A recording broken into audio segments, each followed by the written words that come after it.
Salutare, dragi urmăritori!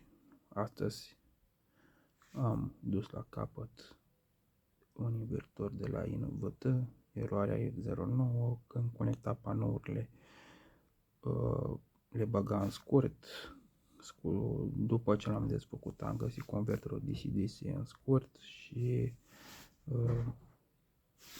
DC bus era în scurt, adică ce venea din panouri se ducea direct în DC bus. Fiind scurt, băga și panourile în scurt, ieșirea de AC out în scurt. Bun. Am conectat la el sursa de panouri, o baterie, AC in, AC out. Conectăm, pornim invertorul sau nu. Hai să-l pornim doar pe, hai să lăsăm să stingă. Conectăm rețeaua direct. El acum se va comporta ca un redresor și va încărca bateria în limitele de tensiune și curent setate din meniu. Eu am limitat curentul undeva la 2 A și 56 cu 4 bulk charge. Asta așteptăm. 54 cu 4.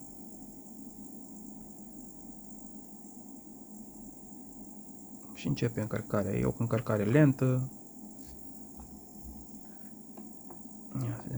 Trebuie să-mi arate, deci 54 de W din consumă.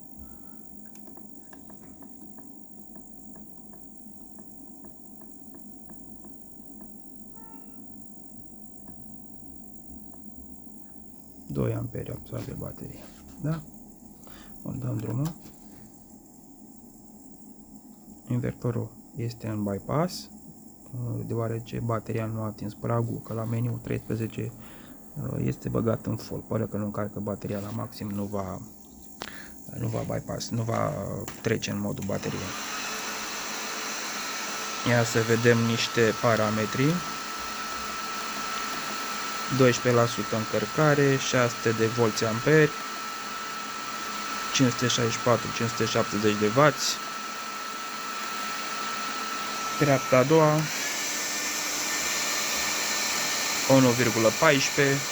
kW. Tăiem AC-ul.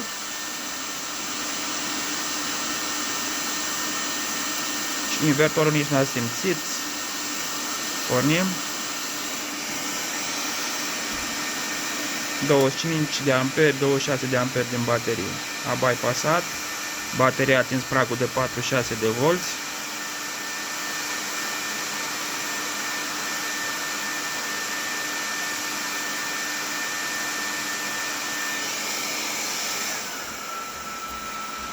Bun. Simulăm încă o dată. 13 amperi trași din baterie.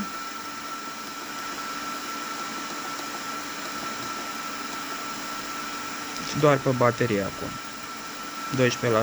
12%, dacă îi dau sarcină mai mare, nu scade repede și nu... Deci deja battery low.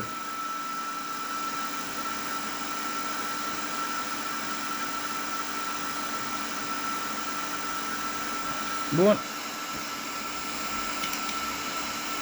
Scoatem AC-ul, conectăm sursa de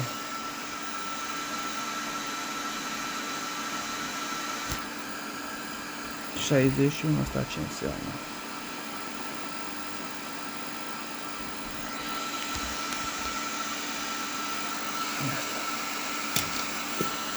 S-a pierdut sincronizarea, ce naiba? Ia.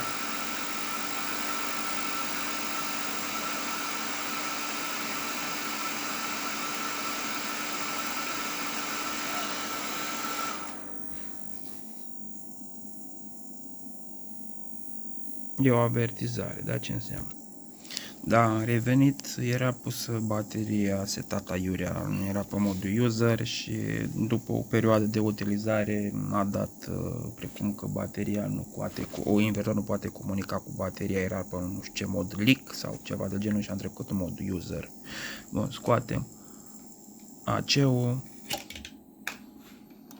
pornim invertorul.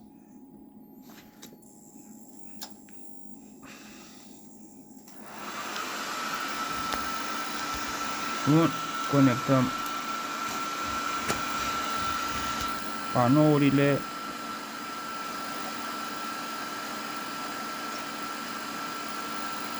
Pictograma a apărut. Deja 234 de volți din panouri și 1 kW 400 din panouri, 9 amperi. Treapta 1, treapta 2.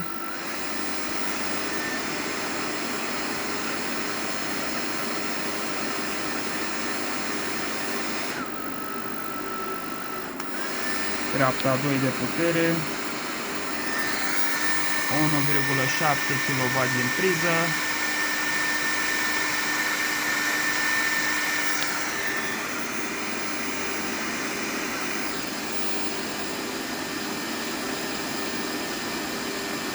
bateria absorbe undeva la 400 de W.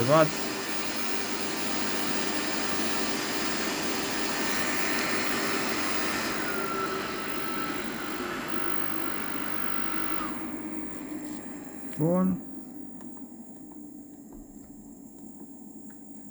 Deci invertorul se manifestă cum trebuie să se manifeste.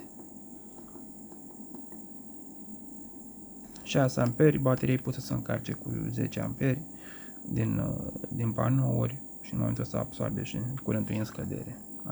Se apropie de tensiunea de încărcare.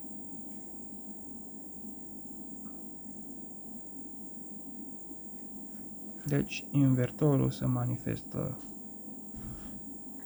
cum trebuie să manifeste. Dăm drumul la sarcină. Coborâm tensiunea panourilor.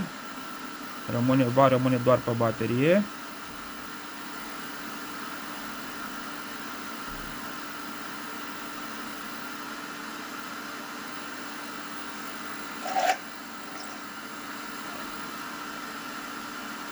Am dat nou drumul la panouri.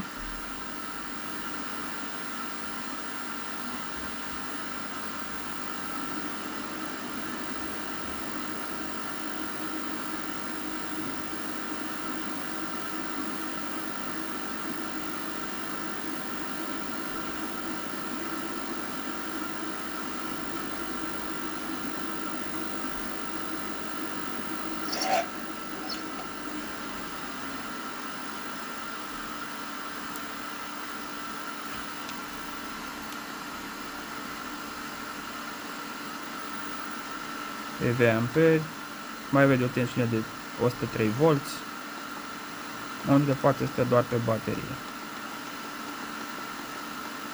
12 amperi tragi din baterie, dăm treapta a doua,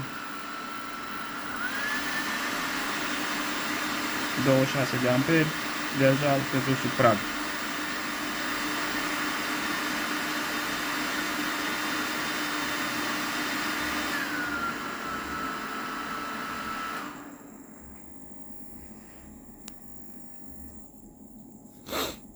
Bun, cam atâta. Eu invertorul consider funcțional. Va urma să ajungă în locația clientului și să fie testat.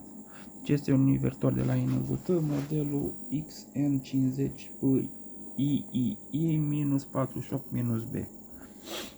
Da, este destul de bine legat la interior. Nu știu ce să vă zic. Exterior are un aspect ok și nu știu ce să vă zic mai multe legate de performanțele lui, că trebuie utilizat intens și văzut cum se manifestă. Salut și weekend plăcut vă doresc!